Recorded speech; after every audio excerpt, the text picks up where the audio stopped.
All right, so as I said, we are recording today's session. It will be on our website, just like all of our other office hours. And today, the few things that we're going to touch on are ETR and IEP timelines.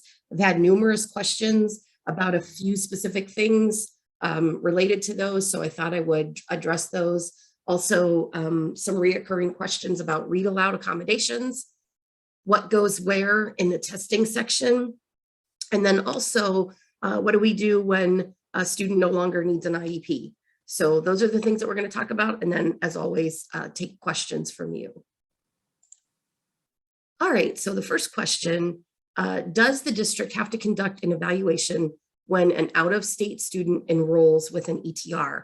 And I know that we talked a little bit about adopting an out-of-state documents last month. So if this is a repeat for some of you, I apologize. But despite that, I've still gotten a ton of questions around this, a little bit different than what we touched on last month. But there continues to be some confusion.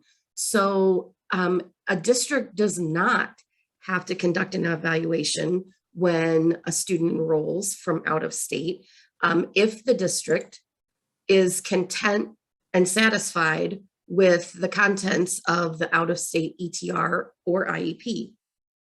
So if it is appropriate, you can just accept and adopt it. Please remember, though, that whenever you accept and adopt documents, whether they are from in-state or out-of-state, any non-compliance contained within those documents then becomes your non-compliance as the district. And that is always true.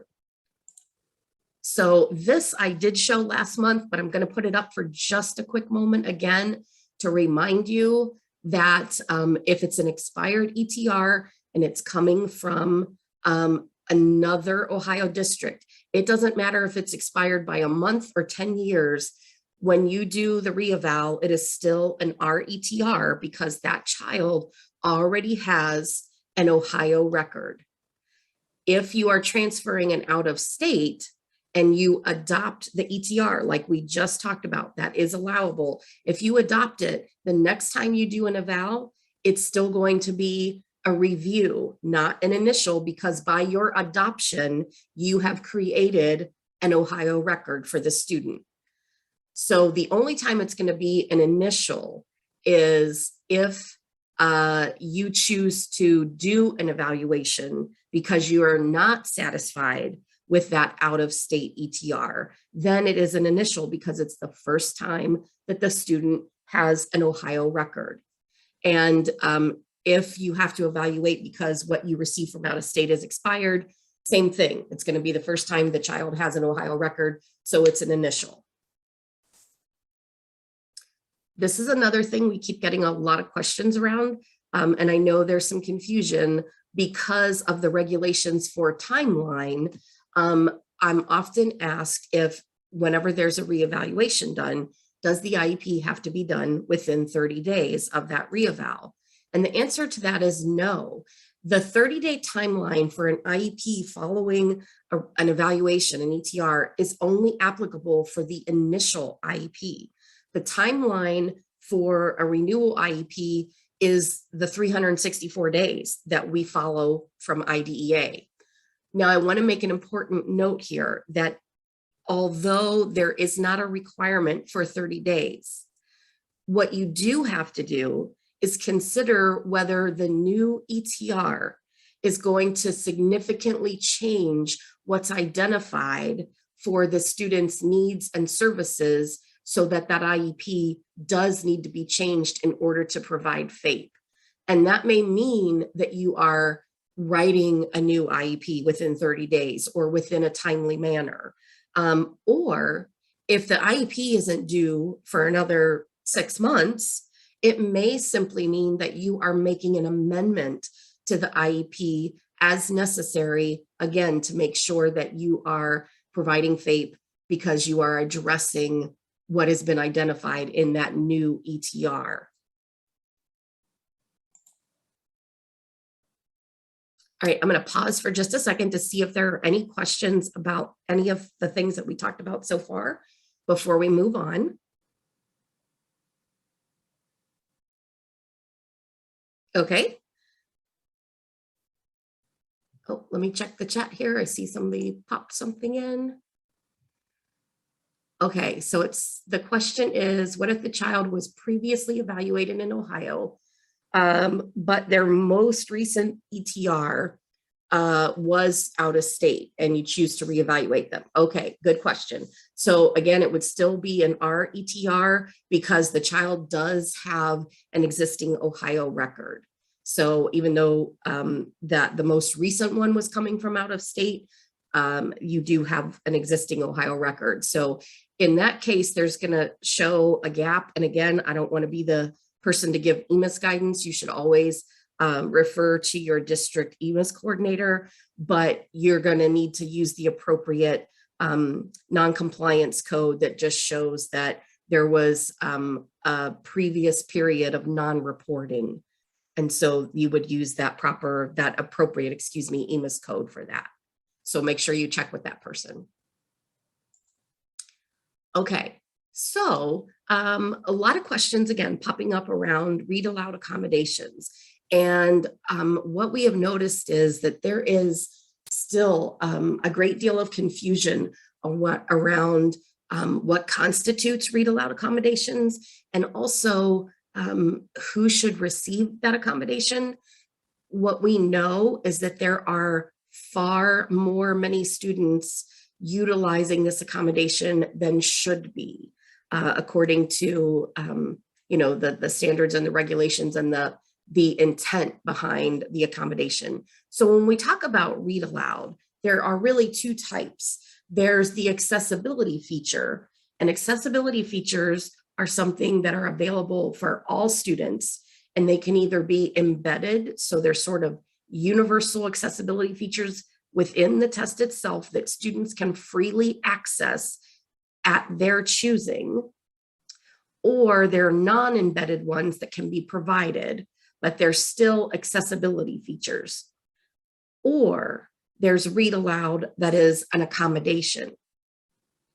For math, science, and social studies, read aloud is always an accessibility feature. So any student can utilize that feature if needed, or if he or she desires that. However, you should be cautious that you don't put that in place in advance, because for many students, having a test read aloud is actually detrimental. It can be annoying, it can be distracting, and it can actually negatively impact their attention or comprehension. And so again, if in a testing situation, a student opts to do that, you can do it, but you shouldn't make determinations in advance that all students are going to utilize that. The reason that it is an accessibility feature for math, science, and social studies is simply because we're not assessing their reading skill for those tests. And so we don't want their reading skill to be the barrier preventing the student from demonstrating their competency and knowledge in those other content areas. For ELA, read aloud is an accommodation for reading, because obviously in that assessment, we are testing and measuring the student's skills in reading. So if you're providing read aloud there, it is absolutely an accommodation and must be identified in the IEP. It's important to remember that read aloud is intended for only a very small number of students. It was never intended for students who are reading moderately below grade level. And this is right from the accessibility manual. So I wanted you to see this, that it is strictly for students who possess a print-related disability that severely limits or prevents his or her ability to access printed text by decoding, or who is blind and unable to access Braille to read the text. And what we know is that this should really only impact about 6 to 10% of our students with disabilities in Ohio.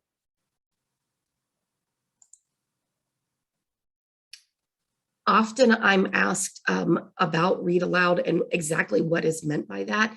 It really is sort of an umbrella term, and it covers text-to-speech, human reader, screen reader, or sign language interpreter. So if you read aloud on an IEP, or excuse me, a 504, you really are talking about any one of those modes of delivery.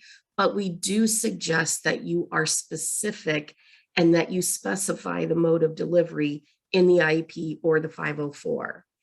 I have a link here for you for the Ohio Accessibility Manual. I am going to pop that in the chat. If you will bear with me here for 1 second. I'm going to get that in here for you. And I also wanted to mention all right, there is the Ohio Accessibility Manual, and the Reading Accommodation Decision Tool really should be utilized by any IEP or 504 team who is making a determination on whether or not a student needs the read aloud accommodation. It walks you through the considerations and whether or not it's appropriate for the student to use it. And what we are finding is that this is being very underutilized in our state. So again, I just want to encourage you to make sure that back in your districts, you are in fact utilizing that. So I am popping that in the chat right now for you as well.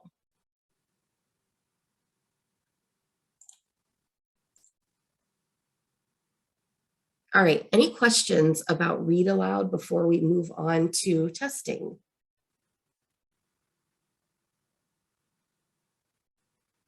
Okay, I've actually been asked this question a couple of times over the last 2 weeks, so thought it might be a good thing to discuss today, where we are often asked about what actually belongs where in the testing section, what constitutes a district test versus a state test, and what the heck goes in the other section.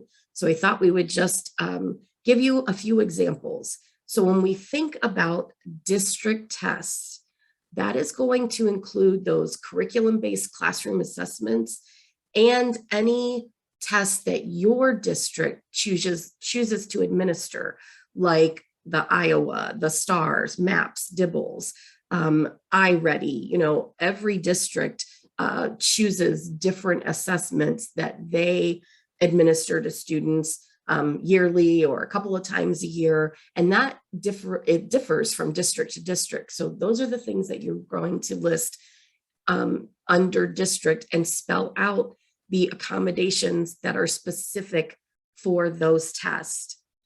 The state tests, that's a little more straightforward. Those are the Ohio required tests. So the tests that are required for grades 3 through 8 and all of those end of course exams. And of course, you know, the 3rd grade reading guarantee has its own section. So I kind of didn't include that there. And then when we think about other, these are really those tests that you might be giving or assisting a student with that really are not district or state tests. And those are things like the ACT, the SAT, the ASVAB, which is the military aptitude test. There are accommodations allowed for that as well. Advanced placement test or CLEP test for you know, college entrance if you have students who are participating in college credit courses. All right, so any questions around testing? Okay. Then finally, I have been asked this question a couple of times recently too. What happens when a student who has an IEP has made progress to the point that he or she is no longer in need of any goals or possibly receiving direct related services, but is ready to move to consult? Should the student move to a 504? And the simple answer to that is yes. There has to be a need for specially designed instruction to have an IEP. So if the student doesn't need any goals and the student no longer requires specially designed instruction, then that means the student does not qualify anymore for an IEP. related services can be provided through a 504. And I know there's also confusion around that. Sometimes educators think that a 504 is strictly for accommodations, and that's not the case. You can provide related services through a 504 plan. One thing you do have to remember, however, is that you can't simply remove a student from services. You have to do a reevaluation to show that the student is no longer eligible for special services, and therefore you'll be placing the student on a 504.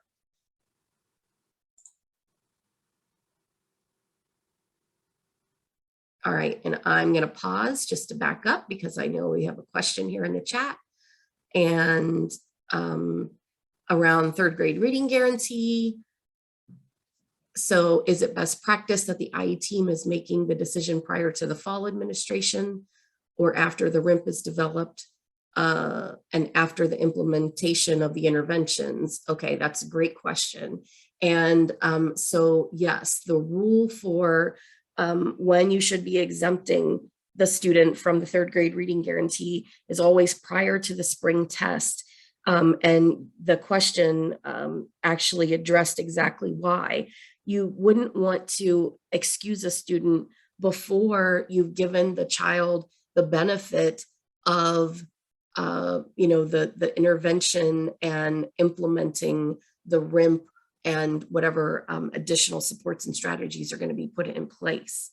So we always caution for third grade reading guarantee, and I believe we may have even touched on this last month, we don't exempt students too early. There's no reason to exempt a kindergartner from the third grade reading guarantee because what you're in effect doing is predetermining that the student absolutely is not going to learn how to read despite rigorous instruction and intervention, and the child's not even really had a chance yet.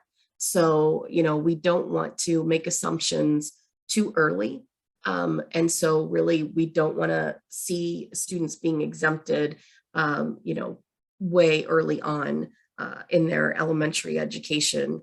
And obviously, we understand that we have to be realistic when we're looking at, students with very, very, very complex needs. However, it is our job to presume competence and give our students every opportunity to make gains. And so again, we want to make sure that we're giving them sufficient opportunity to respond to rigorous instruction and support. So yeah, you're going to make that exemption prior to the spring test for third grade reading guarantee.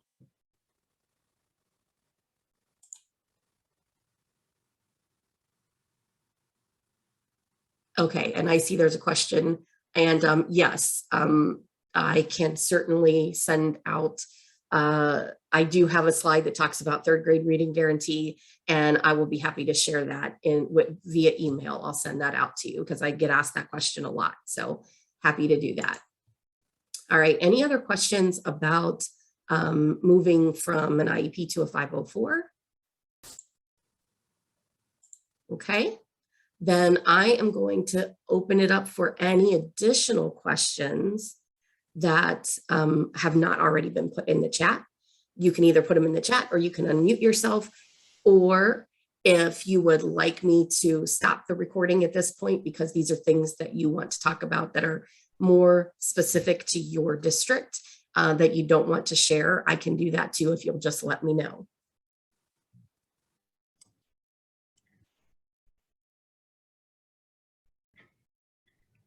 Hey, Dee Dee, it's Joya. I have a quick question for you.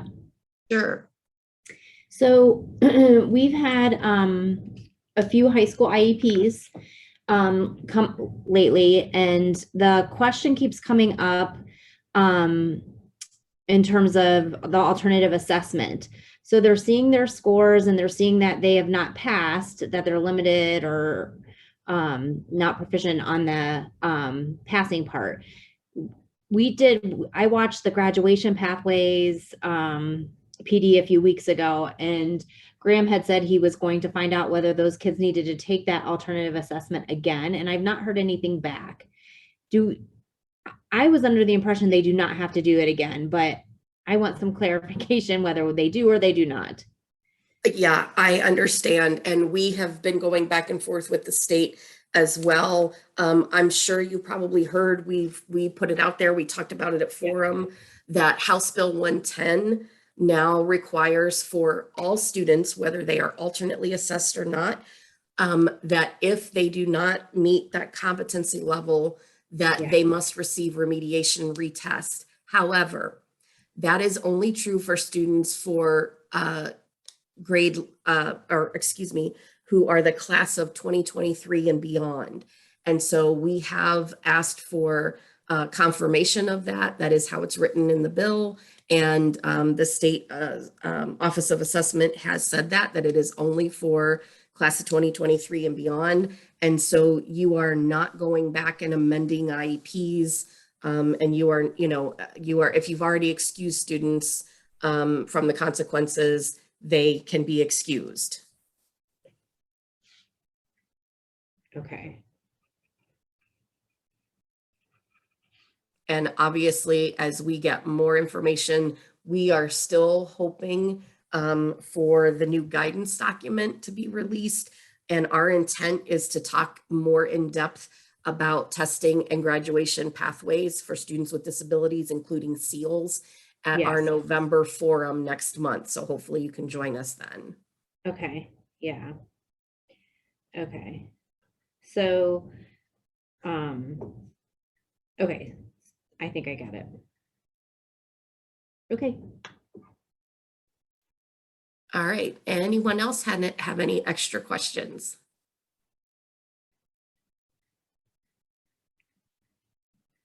I have a question.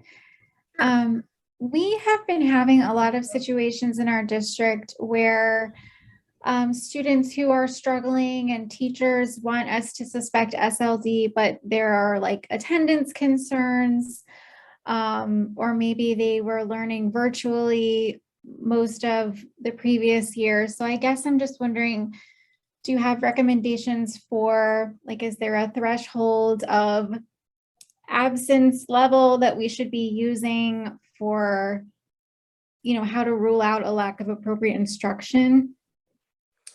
That is such a great question.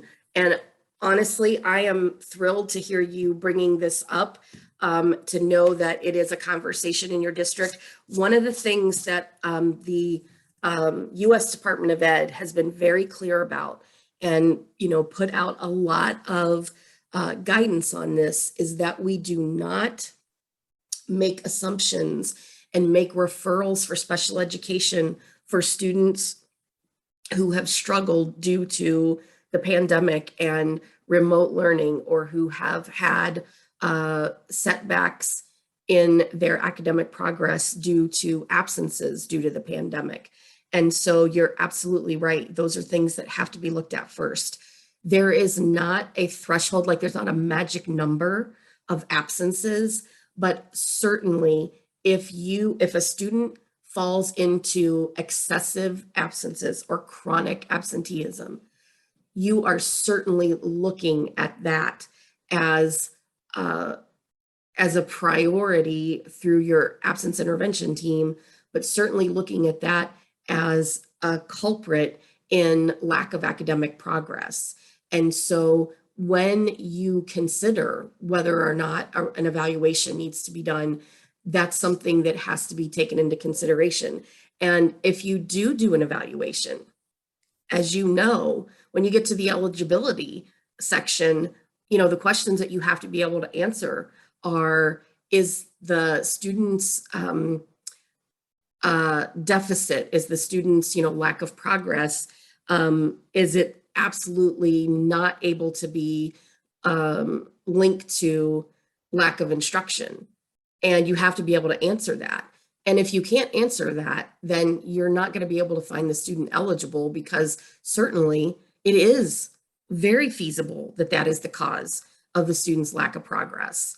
So first of all, yeah, when you're talking about that chronic absenteeism or excessive absences, you want to address that through your absence intervention team. And what I would say is, whatever system or process your district has in place to provide RTI, you would definitely want to think about your MTSS and your RTI process and how you may need to tweak and ramp that up to address, again, the same way we talked about the kids coming back after, a year of remote instruction. We talked a lot about that, about needing to really ramp up our MTS and RTI services and processes. The same is true for that chronic absenteeism. And we have to make sure that those things are in place and are happening, and that you've got decision-making framework in place in how you are addressing that with students with absenteeism, and plugging them into that MTSS process. Does that help answer your question? Yes, thank you. And again, I'm glad to hear that, because that's been one of the chief concerns, not only in our state, but honestly around the country, is that we don't want either chronic absenteeism or certainly the ill effects of the pandemic to oversaturate our districts with referrals and be placing students in special education who truly do not belong there. All right, anything else that we can chat about today?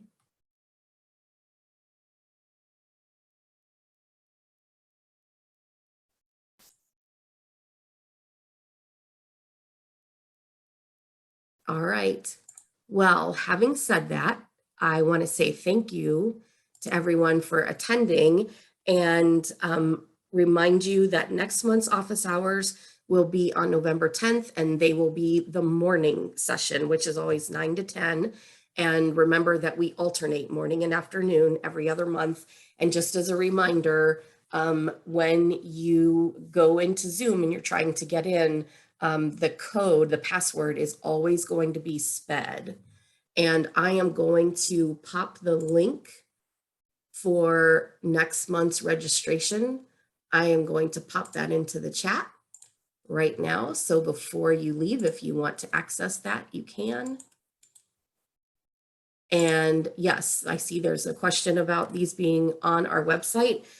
So what we do is, as soon as this concludes today, I will go in and edit the recording, and then usually within about 1 week, Heidi Kraczynski, who manages our website, has them on our website. So if you're on our website and you click on special ed, they will be listed with the most current month, and you'll see about 5 or 6 months worth of office hour recordings on the right-hand side.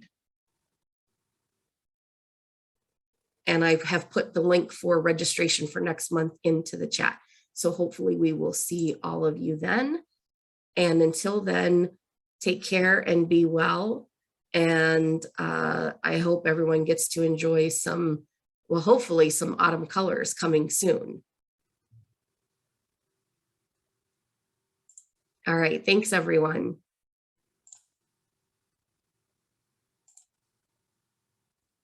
Thank you.